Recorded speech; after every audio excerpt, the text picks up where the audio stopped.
Hello everyone, welcome to dreamy journey. তো আমরা weekend কাটানোর জন্য কোথাও বেড়াতে যাবো ভেবেছিলাম, কিন্তু সেটা আর এনার্জি ছিল না কোথাও যাওয়ার মতো। তো তাই জন্য ভেবেছিলাম যে কাছাকাছি কোথাও রেস্টুরেন্টে খেতে যাব। সেই কারণে ফার্স্ট টাইম আর কি নিজেরা বুক করে বাফেট ডিনারের জন্য ওখানে বুক করে রেখেছিলাম। আমরা গেছিলাম অ্যাবসলিউট বারবিকিউ, কলকাতা সেক্টর 5-এ যেটা আছে ওটাতে। তো ওখানে যাওয়ার সাথে সাথেই প্রথমে নর্মাল জল আর কিছু ফুচকা দিয়ে গেছিলো। তো ফুচকাটা খেতে ভালোই ছিল, আর ফুচকার যে লেয়ারটা সেটা তো হাতে বানানো, সেটাতে তো বেশি টেস্ট থাকে। এটা ছিল ওই বাজারে কেনা যে পাঁপড়গুলো হয়, ফুচকার পাঁপড়, সেই পাঁপড়ের ফুচকা। তো যাই হোক, এমনি টেস্ট ভালোই ছিল। তারপরে দিয়ে গেছিলো এরকম একটা ব্রেডের মধ্যে চিকেনের পাফ করা চিকেনের একটা পুর দেওয়া রয়েছে। তো এটাও বেশ ভালো ছিল খেতে। তারপর দিয়ে গেছিলো চিকেন একটা পকোড়া মতো, ওটা খুব একটা ভালো ছিল না। আর তার সাথে কর্নের একটা ফ্রাই টাইপের দিয়ে গেছিলো, ওটাও বেশ ভালো ছিল। আর তারপরে দিয়ে গেছিলো একটা চিজ পটাটো কিছু একটা দিয়েছিল আইটেম, ওটাও খুব একটা ভালো ছিল না। তারপর কিছু কাবাব দিয়ে গেছিলো, কাবাবের মধ্যে পনির কাবাবটা ভালো ছিল, ফিশ কাবাবগুলো অতটা ভালো টেস্ট মনে হয়নি আমার। আর চিকেন কাবাবের একটা তন্দুর লেগ, একটা লেগ পিসের উইংসের তন্দুর দিয়ে গেছিলো, তো ওটাও বেশ ভালো ছিল খেতে।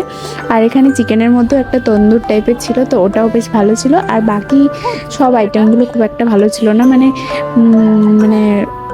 এই যে স্টার্টারের আইটেমগুলো, তার মধ্যে এই তো কাবাব যেগুলো ছিল সেগুলো খুব একটা আমার টেস্ট ভালো লাগেনি।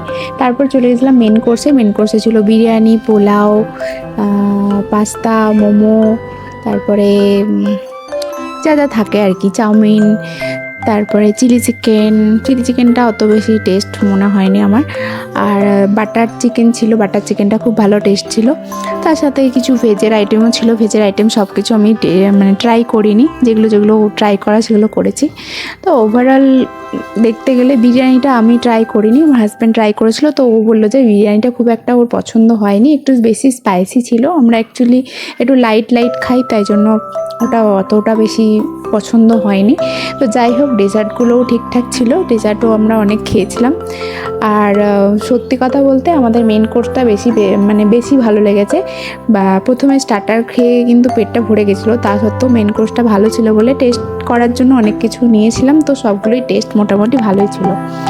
আর ওরা কিন্তু অনেক বেশি হেল্পফুল ছিল, ওখানে আমাদেরকে বারবার জিজ্ঞেস করে যাচ্ছিলো যে টেস্ট ঠিক আছে কি না, কোনো কিছু টেস্ট যদি প্রবলেম থাকে ওরা কিন্তু সাথে সাথে গিয়ে বানিয়ে দিচ্ছিলো। তো আমরাই আর নিইনি, অ্যাকচুয়ালি পেট তো ভরে গেছিলো, তো আবার সেকেন্ড টাইম ট্রাই করার মতো আর জায়গা ছিল না। তো যাই হোক, অনেক বেশি ওরা ইউজার ফ্রেন্ডলি, আর সমস্ত কাস্টমারদের কিন্তু বারবার করে জিজ্ঞেস করছিল যে কিছু কম আছে নাকি, কিছু বেশি আছে নাকি। তো সেই অনুযায়ী ওরা বানিয়ে দিচ্ছিল। এই হচ্ছে বাফেটের সেকশন। এখানে খুব বেশি বাফেটের জিনিস নেই, কিন্তু অনেক কিছুই আছে তাও। তো মোটামুটি যেগুলো দরকার সেগুলো আছে।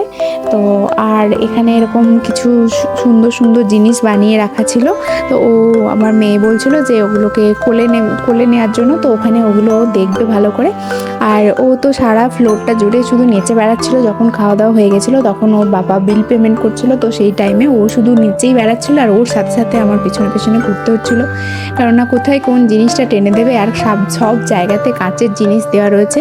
ও হ্যাঁ, আমাদের কিন্তু এর সাথে কমপ্লিমেন্টারি একটা ড্রিঙ্ক দিয়েছিল, যেহেতু আমরা যখন বুক করেছিলাম তখন আমাদের বলা হয়েছিল যে কমপ্লিমেন্টারি ড্রিঙ্ক আছে ফ্রিতে, ওটার সাথে অ্যাড আছে, কিন্তু এখানে অ্যাড ছিল না। ওরা বললো ওটা কিন্তু পেমেন্ট করতে হবে। তো আমাদের যেহেতু বলা হয়েছিল সেই জন্য ওরা কিন্তু আমাদেরকে কোল্ড ড্রিঙ্কস দিয়েছিল, আর আমার মেয়েকে দিয়েছিল জুস, ম্যাঙ্গো যে ফ্রুটি যেগুলো হয় সেই জুস দিয়েছিল।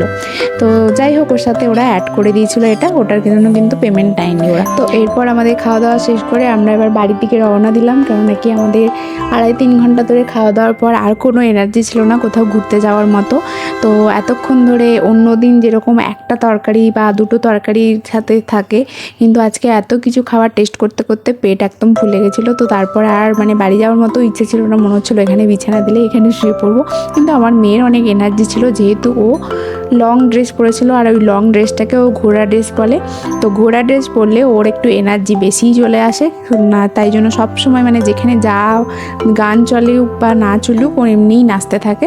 তো সেরকমই এখানেও ঘুরে বেড়াচ্ছিল, আর অনেকটা জায়গা ছিল বলে শুধু ছুটে বেড়াচ্ছিল আর ঘুরে বেড়াচ্ছিল। তো যাই হোক, আজকের ব্লগটা এখানে শেষ করলাম। কেমন লাগলো জানিও, যদি ভালো লাগে একটা লাইক করতে ভুলবে না, আর আরও ব্লগ দেখার জন্য অবশ্যই সাবস্ক্রাইব